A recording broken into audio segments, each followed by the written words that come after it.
twakire Claudine simbizi niba hari undi mwana uri ushobore kuvuga umwe gusa nyuma yaho tukakira papa na mama kugira ngo dukomeze n'izindi gahunda mukomeze mugira kwihangana Akuze andi nembuze inshuti yanjye ari nembuzaga yari umuvandimwe wanjye yari inshuti yacu twese mama ngatubaza umuntu ukomeye cyane cyane njyewe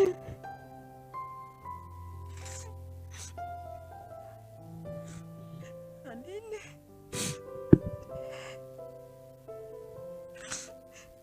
njye mukuru we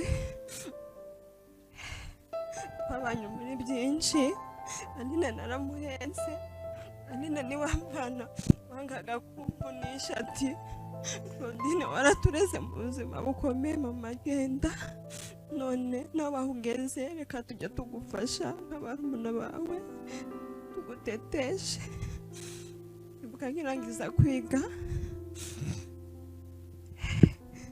akazi Kigali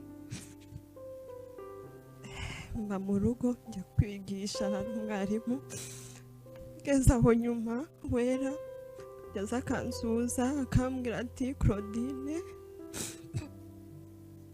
nzagukurikiza ni ukuri ntabwo ari ukwivuga ibyiza hano hari abantu ahangaha wasangaga ababyeyi bose ngo hari umwana ngo uriya Claudine ntabwo ndi kwitaka amubwira wera ikirenge cyanjye uzagitere mu cyanjye wera yari umwana mwiza duhombye umuntu duhombye inshuti ikintu kimbabaza ni umwana wanjye bajyaga bavugana yamwitaga ati mama mushuti wera mushuti inshuti yanjye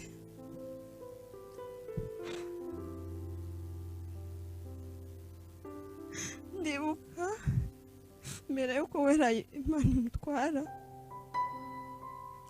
njye muri iyi minsi twari turekana kuvugana nshimamo nk'iminsi igera muri 5 iyo minsi 5 ariko nkavugana na mama cyane kubera kurwara twavugana wera ndibuka yavuganye n'umwana wanjye mfite umwana w'imyaka 4 baravugana cyane amubwira ibyo yiga amwigishiriza kuri telefone bararirimba bari inshuti magara abantu mwabonaga stati za wera uriya mwana akundaga postinga n'uwanjye noneho Aline aramubwira ati mami muto yayo gati yanjye inyoherereze wera yanyohereje 5,000 ati mama Riera genda ugurira Riera yo gati ejo mu gitondo ndavuga yego urakoze turamusezeraho turaryama genda rwo kumva inkuru mbi nari ndyamye mu ijoro nko mu masaa 3 ndi kumwe n'uyu musaza wanjye yaramaze iminsi ari mu rugo araje kunsura telefone yanjye barayihamagara sinayumva nasinziye umuntu wari umpamagaye ni umutware wanjye nawe akora akazi k'umutekano ntabwo aba ari mu rugo kwa gusinzira sinayifata umuramukazi wanjye nawe nakora akazi k'umutekano nawe ari mu kazi ariko nawe yarampamagaye ntabwo sinayifata numva telefone ndi mu bitotsi ngiye kureba anyandikira message ambwira yuko byarangiye ndavuga nibyo mera nk'umuntu utaye umutwe ndavuga wabona hari yibeshye mpamagara umutware arambwira ati ngo Aline birarangiye mera nk'umusazi mera nk'umuntu uguye muri koma kugira mbone imbaraga zo kujya mu cyumba uyu musaza wanjye yari arimo byantwaye umwanya mva binjyana kure nibuka wera nkimubwira uyu nguyu nawe umwana yarasaze ajya mu kirahuri arakubita mu cyumba harimo agasota barafata aramena umuntu abaye nk'umusazi ashaka gusohoka ari hanze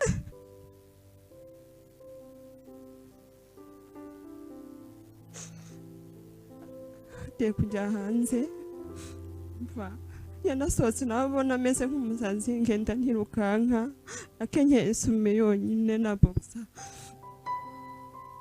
ndavuga se Mana ni ibiki niho nahise mvuga ndasenga mutima ndavuga Mana imbaraga zo gukomera nkomeze umuvandimwe ndabona we birushijeho kuba bibi ahagarara nk'iminota nka 30 nanjye nafashisha agasutable nicaye aho ndeba ukuntu nyine ndebe ataza kugira ikindi kibazo nibwo baturanyi bahise baza n'abamabukwe batuba hafi muri iryo joro kugeza igihe twabyutse tuza nabo dusiga bagiye kuza bavuga ati mwe mugende turaza nyuma nibwo twaje wagira Imana ibifite ukuntu ibigenza umutware wanjye nawe akorera i Kigali Kanombe bavugana na papa kuko barimo bavugana cyane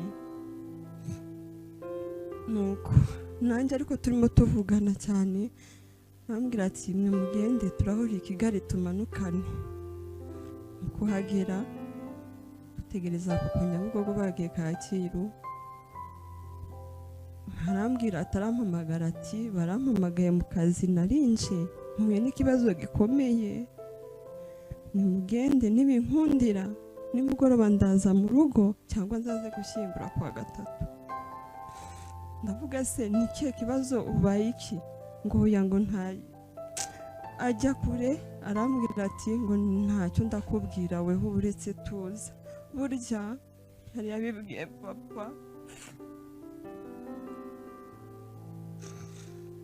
arampisha ko mureba ahangaha ni wowe umugabo wanjye ari kubera ikindi kiriya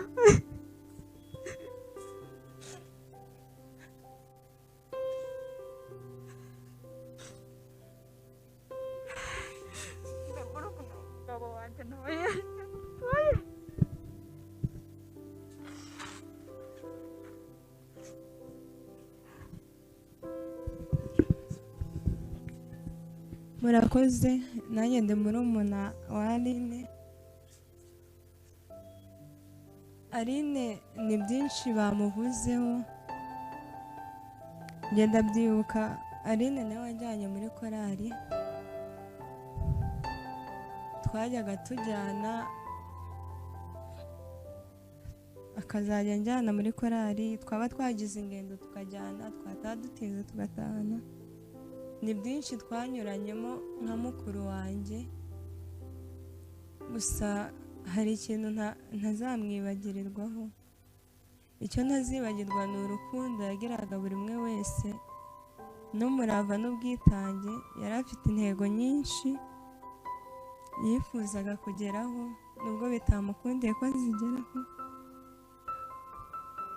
Aline ndabyibuka asohoka ajya mu bukwe ku cyumweru yarasohotse yari yibagiwe inkweto mu kuzibagirwa arangije arambwira yari ageze hanze y'igipangu aragaruka arangije arambwira ngo nari nibagiwe inkweto ariko njya kuzifata ariko njye naramwitegerezaga mu maso nkabona yahindutse nshaka kubimubaza nshaka kumubaza se ko mbona wahindutse bimeze bite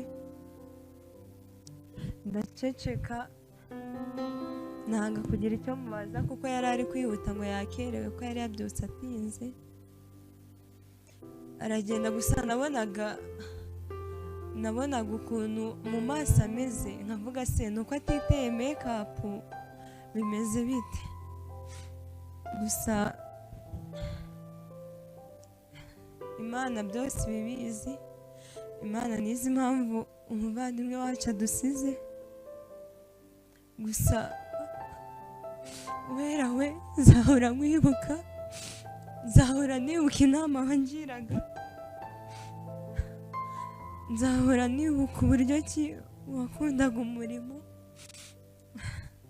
nzahora nibuka uburyo ki wadukundaga ukumva utewe ishema no kuba turi barumuna bawe na basaza bawe n'ababyeyi bawe n'igihugu cyawe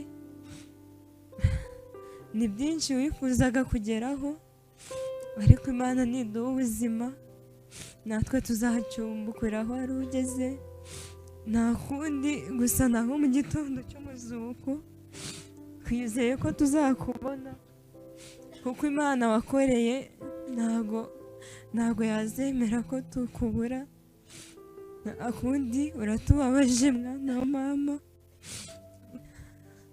ariko nta kundi nzahora nkwibuka. Gusa ntabwo ukuntu urugwiro wazanye ntabwo rwari gutuma tukugumana, ukuntu waje uduhobera ntabwo byari gutuma tugumana nawe. Nzakumbura ka kazina wajya gumpamagara mukuru wanjye, ni byinshi nzakwibukiraho, gusa basi Imana igutuza heza, kandi twizeye ko mu gitondo cy'umuzuko tuzakubona.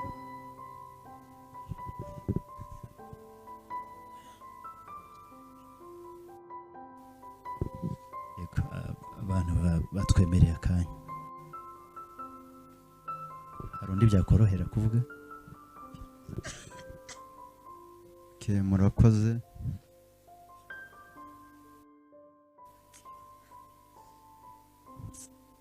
Ikiniga niba kiri butume mvuga,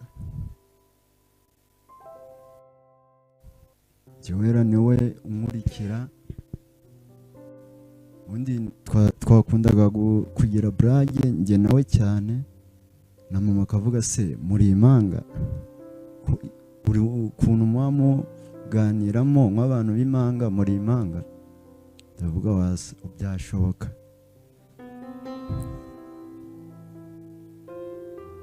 Ni wa muntu wakundaga gusabana cyane cyane, njyewe bajyaga bavuga kubera iki muburaga cyane kurusha abandi muri impanga, niho byakwitaniraho n'ubwo burya nkurikira bigahuriramo.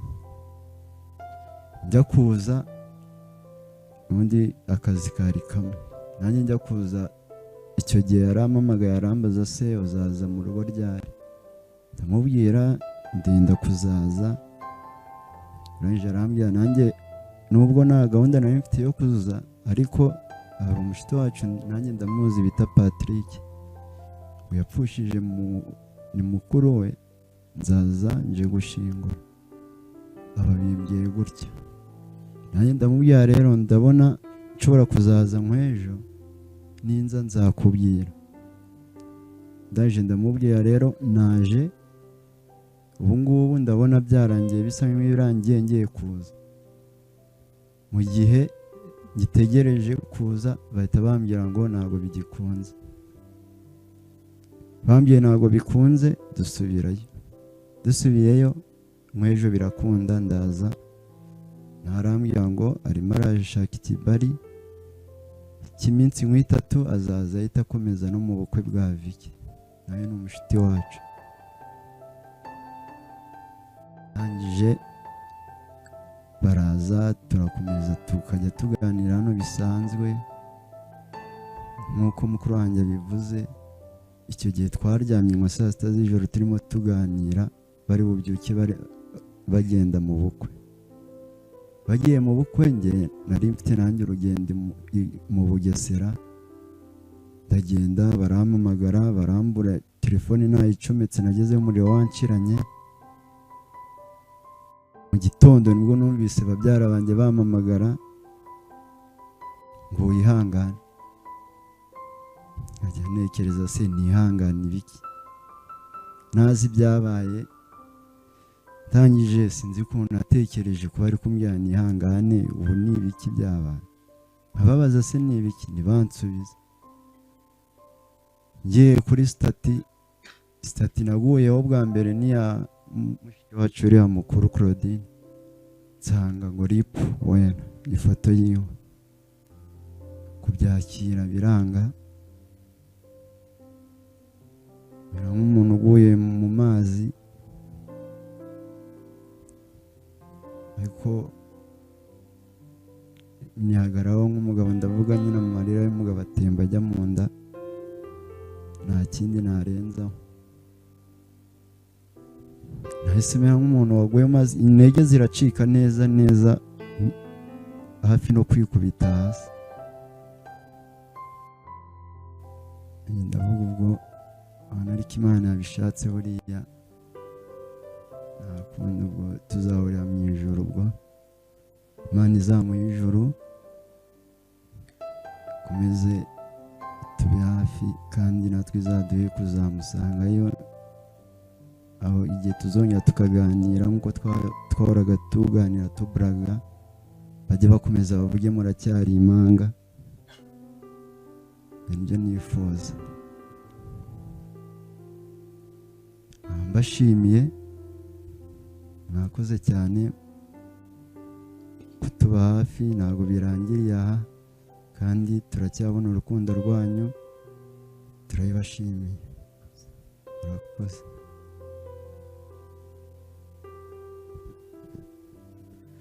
Murakoze. Nitwa Ishimwe Dieudonné, ni ngiye gukurikira Wera.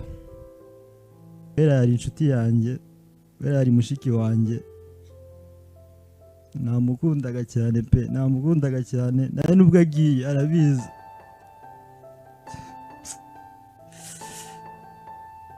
Mama Ariera uri uvuye hari umukuru, mushiki wanjye nawe mukuru, yaje kundeba ku gakinguriro agakomanga, ndavuga kanze mufungurire, nanjye kumutera iyo mablage tujya duterana,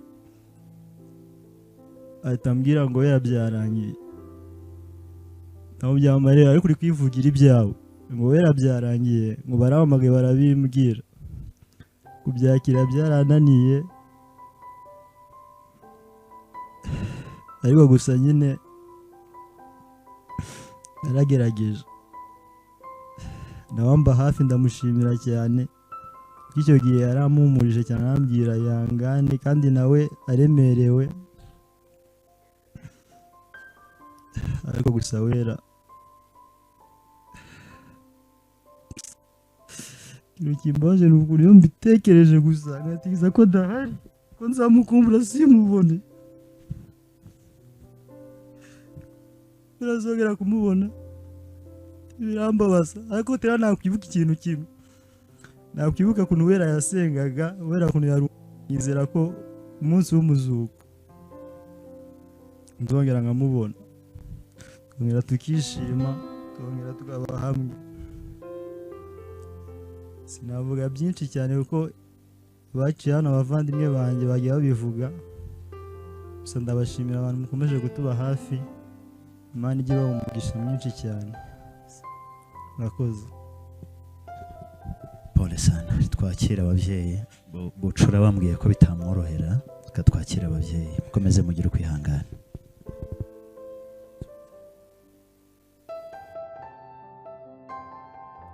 kugira ngo turabanza mu Claudine. Papa Claudine arasoza.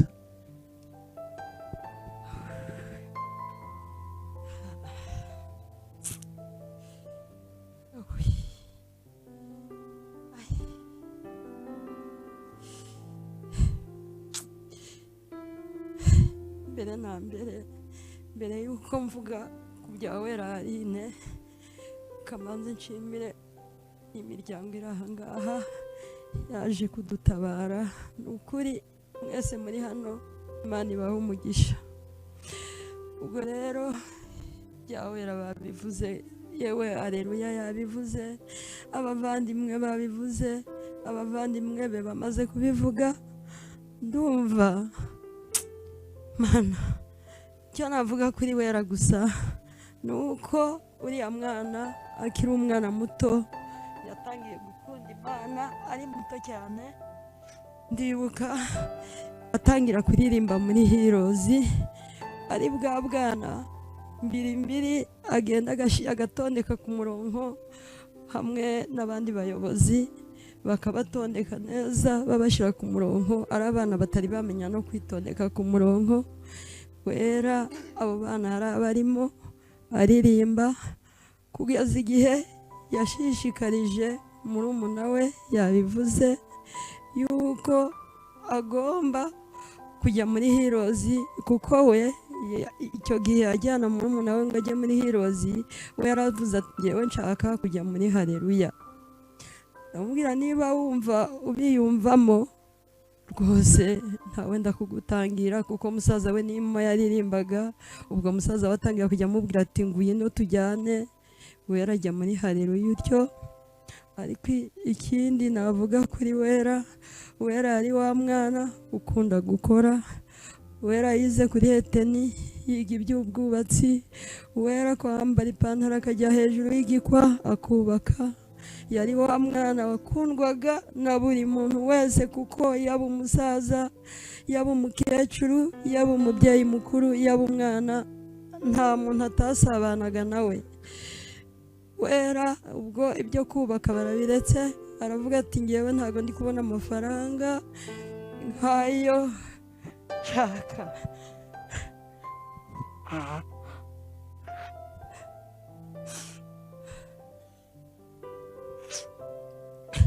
Ubwo Wera atangira kumbwira ati ma tuzi n'ikindi, ngiye gushaka resepase tujye tujyana i Goma. Wera ari umunyeshuri. Wera dutangira kujya tujyana i Goma. Wera akazamura ibyesi y'igitenge, ibyanjye bakamfata bakabijyana, ariko Wera bakimwaka akajya no kwa rapidi rwose bakakimuha pe. Nta gihe bigeze bamwaka igitenge yazamuraga. Wera impano yo gukundwa yari ayifite guturuka kera akiri muto. Ubwo rero ndavuga make sindi buvuge menshi. Wera yarampamagaye ngo araza mu kiriyo babivuze. Wera araza. Wera ku cyumweru tujyana, ngewe ngenda nakerewe ngiye mu bukwe bwa Vicky. We yari yagiye mbere agiye kumwambarira. Ubwo birangiye nkigerayo, umwana yaraje aza kunshaka iyo nicaye, arambwira ati mama, ati ngwino badufotore. Aradufotoye amafoto menshi cyane, yewe badufata n'akavideo turi kuririmba ngiye nawe. Ubwo birangiye Wera arambwira ati mama, ati ngiye kugenda rero, umuntu turi bujyane yampaye isaha ya 9:00. Wera yaraje aza gufata igikapu n'imyenda, ndamuhamagara ageze kuri Pfunda. Ubwo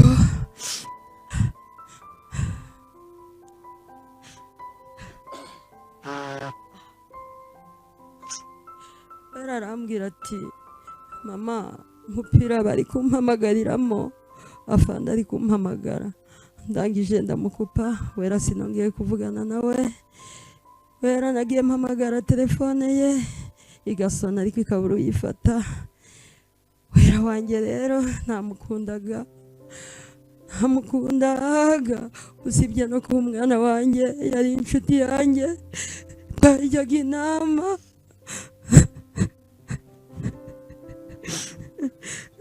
inama, nk'utaramubyaye. Wera wanjye yari yamaye isezerano, arambwira ati mama, nimba kukosi inzu yawe nzayikubakira mama, ntubabare.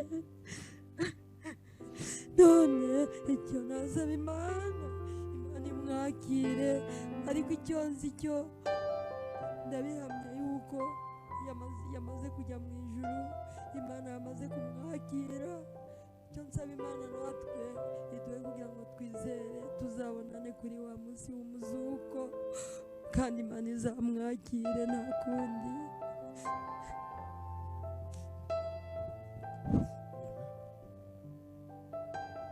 Uranyihanganira, harigenda ngera mu rusengero, nimubona bibaye imbere y'abana wenda badakwiriye kubona munsi yanjye, nihangana kugira ngo bifashamo. Amateka ya Wera bayavuze mu buryo buhagije, kandi akurikiranye ibyo bamuvuze byose. Ibyo bamuvuze njye mbizi kubibarusha. Wera mu muryango wanjye ni umwana wa 4, ariko Wera nta kibazo, yari umujyanama wacu twese. Wera amaze kumenyera ubwenge no kubona akazi, yaje gukerera urubuga rwa famiye yanjye uko muzi twenyine gusa. Aravuga rero abwira abakuru be, dore papa akunda kujya gutabara hirya no hino, akunda gutwera mu mako hirya no hino, reka dukerere urubuga noneho tujye duhuriza hamwe tumufashe, nawe ntacyo atakoze. urubuga turarukereya nagira urugendo wera nkamuhamagara akabicisha kuri bakuru be na barumuna be. icyo kintu cyambabaje cyane. Wera bagiye bavuga ibigwi bye, yari afite ingamba yari afite zose, ariko Imana yabishatse ko agenda, nta kundi nta nicyo twanahinduraho. Ubwo nsimbutse gakeya ku munsi w'ejo bundi ajya kuza, yarampamagaye atari yagera hano, icyo gihe ari ku wa 4 aribwo ari buze akararanga kwa nyuma bakajya gushingura mu Bigogwe. Yarambwira ati se papa, ubukwe bwa Vicky muri kubutegura muti? Ndavuga se Wera, ubukwe bwa Vicky turi kubutegura sintwarira no se, ngo none se witanze angahe? Ndavuga nta mafaranga ndabona, ariko Vicky muzi ko ari umwana wacu, n'inshuti y'umuryango, ni umwana sinzi niba ari hano. Vicky uzi ko ari umwana wacu, nta kibazo tuzamufasha. Aravuga rero papa, ni ukuri mushaka amafaranga atubutse no kuzatwera Vicky amafaranga makeya. Murabona Vicky ni umuvandimwe wacu, yatubereye umwana mu rugo, muzashaka amafaranga atubutse. Ndavuga se rero kumva twamutwera angahe? Ngo nibura ngo kuduhumbi 100. Niko nabivuze. Ndavuga se wowe ufite angahe? Arambwira ngo mfite nk'ibihumbi 30. Ngo na Paul namuhamagaye avuga ko afite ibihumbi 50. Ngo none nawe ndasigaye uraza kuyashyiraho. Ndavuga nta kibazo. Ubwo kwa nyuma ajya gutabara ku isabato, bajya gusenga, njye naraye mu kazi. Ku cyumweru mu gitondo ngeze aha ngaha, Wera nibwo twiteguye, nkanagurira imyenda, banterera ipasi. Wera agenda mbere we na Paul kuko bagomba kwambarira Vicky. Mama ajya gusokeresha umusatsi, hari n'undi mukobwa w'umupolisi w'inshuti ye. Cyo kintu kiri kumbabaza cyane. Wenda uwo muramba baransubira inyuma ho gatoya. Hari umwana wiriya za Byumba bahuriye ku ikosi. Uwo mwana bamwita Claudine. Niba yaramukundiye kubera ko ari imagine wa mukuru we, niba yaramukundiye wenda kubera ko bahuza ibikorwa simbizi. Uwo mwana akora Nyabihu, ariko Imana yabishatse ko agenda, nta kundi nta nicyo twanahinduraho. Ubwo nsimbutse gakeya ku munsi w'ejo bundi ajya kuza, yarampamagaye atari yagera hano, icyo gihe ari ku wa 4 aribwo ari buze akararanga kwa nyuma bakajya gushingura mu Bigogwe. Yarambwira ati se papa, ubukwe bwa Vicky muri kubutegura muti? Ndavuga se Wera, ubukwe bwa Vicky turi kubutegura sintwarira no se, ngo none se witanze angahe? Ndavuga nta mafaranga ndabona, ariko Vicky muzi ko ari umwana wacu, n'inshuti y'umuryango, ni umwana sinzi niba ari hano. Vicky uzi ko ari umwana wacu, nta kibazo tuzamufasha. Aravuga rero papa, ni ukuri mushaka amafaranga atubutse no kuzatwera Vicky amafaranga makeya. Murabona Vicky ni umuvandimwe wacu, yatubereye umwana mu rugo, muzashaka amafaranga atubutse. Ndavuga se rero kumva twamutwera angahe? Ngo nibura ngo kuduhumbi 100. Niko nabivuze. Ndavuga se wowe ufite angahe? Arambwira ngo mfite nk'ibihumbi 30. Ngo na Paul namuhamagaye avuga ko afite ibihumbi 50. Ngo none nawe ndasigaye uraza kuyashyiraho. Ndavuga nta kibazo. Ubwo kwa nyuma ajya gutabara ku isabato, bajya gusenga, njye naraye mu kazi. Ku cyumweru mu gitondo ngeze aha ngaha, Wera nibwo twiteguye, nkanagurira imyenda, banterera ipasi. Wera agenda mbere we na Paul kuko bagomba kwambarira Vicky. Mama ajya gusokeresha umusatsi, hari n'undi mukobwa w'umupolisi w'inshuti ye. Cyo kintu kiri kumbabaza cyane. Wenda uwo muramba baransubira inyuma ho gatoya. Hari umwana wiriya za Byumba bahuriye ku ikosi. Uwo mwana bamwita Claudine. Niba yaramukundiye kubera ko ari imagine wa mukuru we, niba yaramukundiye wenda kubera ko bahuza ibikorwa simbizi. Uwo mwana akora Nyabihu. Wera ku isabato kwa nyuma amuhamagara kuri telefone ku manywa, umwana abwira ko batampa ikibari. Wera aramubwira akajya amubwira amanyanga yo mu kazi kabo, uburyo ari bubeshye n'ibiki ngo simbizi ngewe. Umwana aragenda, ikibari barakimuha cy'iminsi 2. umwana yaje ku isabato nijoro araranga mu gitondo mvuye mu kazi nasanze ari hano mbo nanjye ndaza turitegura umwana nawe ajya muri saro kugira ngo ajye mu bukwe n'abakeye. Ubwo umwana wera niwe wagiye imbere na Polo njye wari usigaye hano maze kwambara mpamagara we mbona wera arampamagaye ngo be papa ngo ugeze he, ndavuga ntegereje mama wawe none se ko mama agiye muri saro aho ngo mukererwe mwese wawe wakwiyiziye. Aravuga turahagurutse tega akamoto duhurire kuri sale. Ubwo kuko yabimbwiye nateze akamoto nsanga imodoka z'abagenzi zibatari bazihereza karibu ngo zinjire, mbona nkiva kuri moto imodoka y'abagenzi yari iparitse nka hano, mbona we yaravuyemo akivamo aransuhuza arampobera kandi yaravuye hano mu rugo arampobera ankubita pisi wa mugani w'imvugo y'abana b'iki gihe. Ndaseka na Eli nawe arasohoka araza arandamutsa kuko ntabwo twari duherukanye. Kanya wera aravuga ngo Eli ngo akira telefone bamwe ngo dufata agafoto, avuga wera wabaye mu bantu bangana bari cya turi kwifotoza ngaha mu bantu reka turatwifotoza turacyafite umwanya. Yicira nani Eli ijisho Eli ifoto arayifata abwo Eli mfofitira no kumwibutsa iyo foto uzayinkorere neza uyinzanire.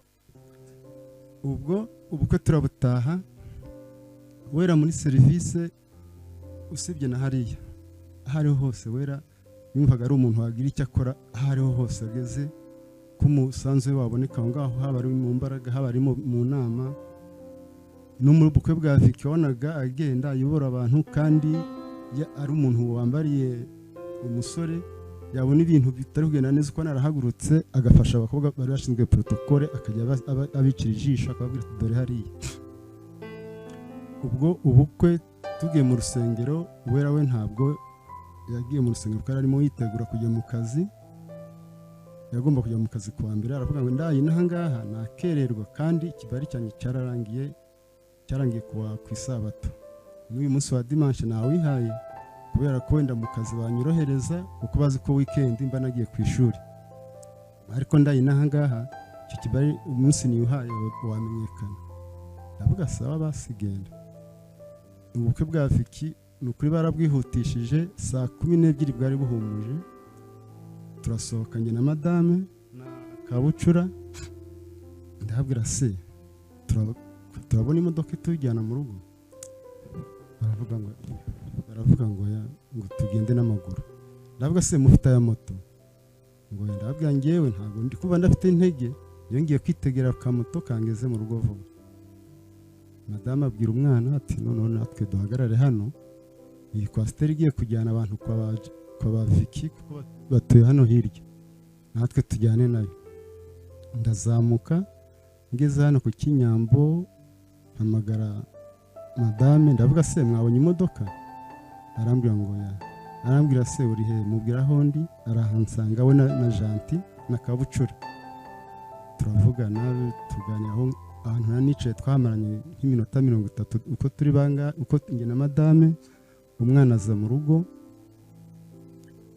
ngeze mu rugo numva nta rutege mfite, ndavuga ibya byose nuko naraye mu kazi nakumanywa sinaryama ndavuga ngiye kuryama. Ubwo madame aravuga none se ko nari ngutekeye agatoki kuko azi ko nkunda kurya agatoki bakakoroshya wari ukaryama muri ukaryamira rimwe. Ndavuga sawa gira vana bidatinda ndabitegereza maze kurya ndaryama mbura ibitotsi kandi numvaga naniwe. Nibwo nagiye kubona numva Apollo arampamagaye atese wera mwavuganye, ndavuga wera namuhamagaye nk'inshuro ebyiri ariko nabibwiye na madame telefone igasona ikabura umuntu uyifata, ntabwo nongeye kumuhamagara ngo sawa araceceka. Ndangije nyuma y'iminota nk'ingahe arongera arampamagara ngo papa nta muntu uraguhamagara na n'ubu. Ndavuga oya papa umukobwa wawe ntakiri ku isi y'abazima. Uvuze ngo iki? Ahita kupa.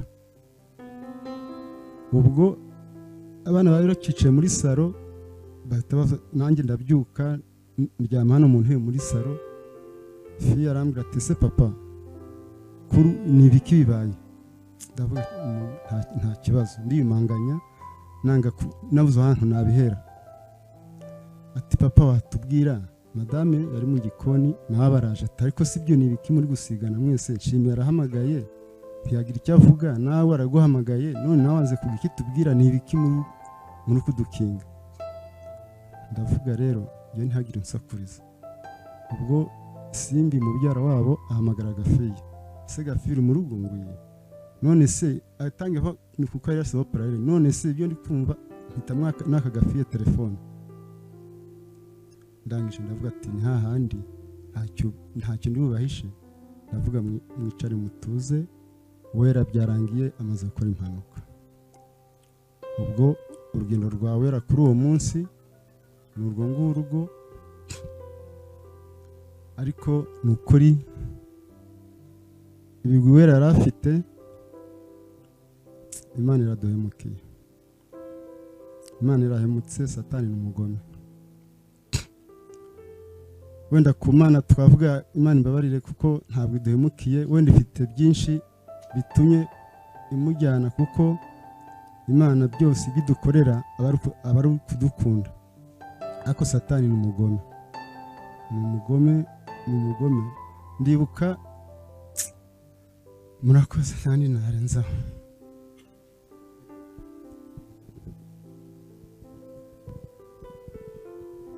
Imana tishimwe.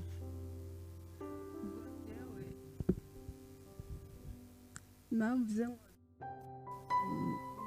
shimwe, Imana shimwe, suko shimye nangwa ari byiza dufite, ariko impamvu mbivuze uriya mwana wacu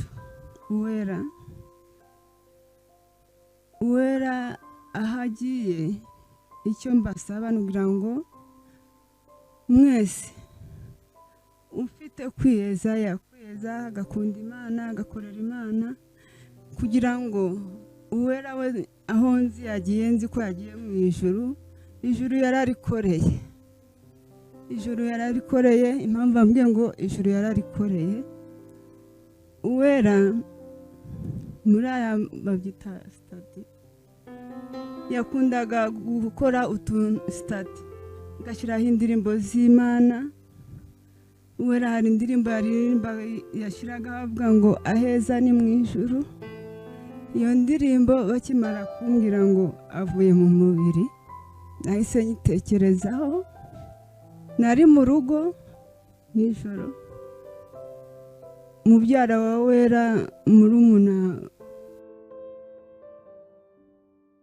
umukobwa wanjye nawe wiga i Butare, babanaga i Butare, arampamagara ati mama Uwera birarangiye. Ndavuga wasaze nangwa uri muzima?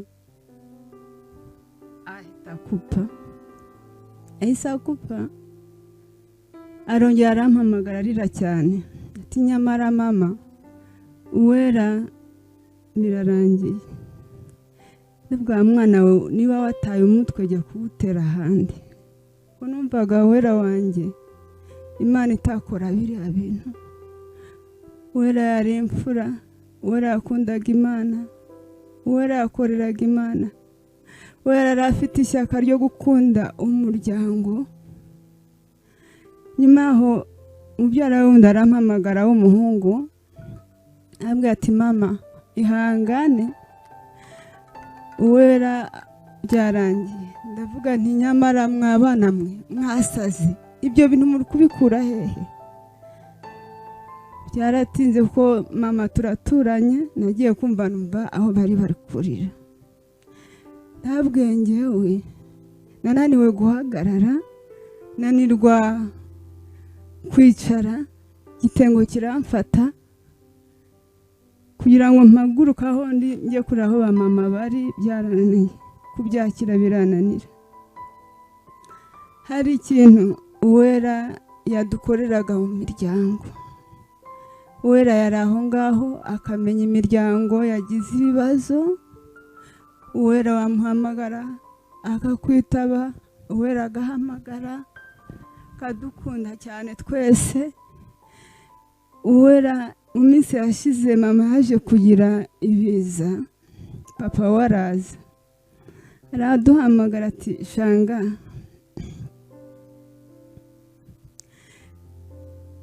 nari maze iminsi ubu ngubu urabona ntabwo simeruka kuza kubasura, ariko ibintu byngoraga mbese byambuza kuza kubasura bisa naho bihigama iruhande rumwe. Urabona ko nagiye mu gipolisi vuye njya kwiga, none bisa n'ibiri guhera iruhande rumwe. Shanga mu minsi iri imbere nzaza kubasura.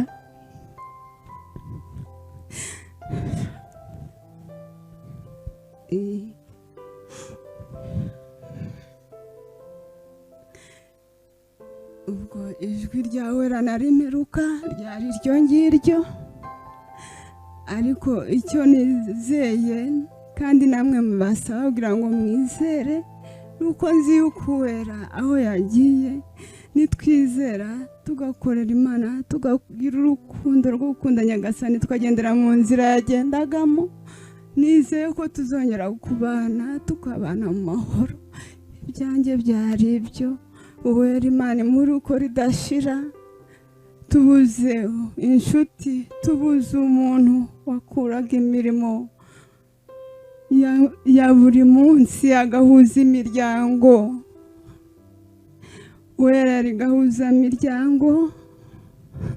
Hari mubyara we abo babanaga arambwira ati rero binamo muri iyi minsi ndahuze, ariko nari mpuze, ariko ubu ngubu ndahugutse, ndaje ibyo ntakoze mbisubukure. Nuko rero yari afite imigambi myinshi, ibyo yakoze yarabikoze.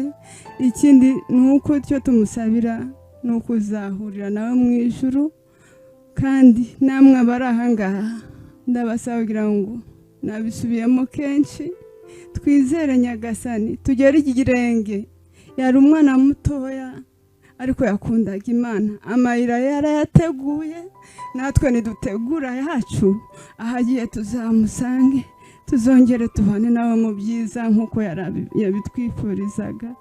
Nuko murakoze abadutabaye, mwagize neza, Imana ibahe umugisha.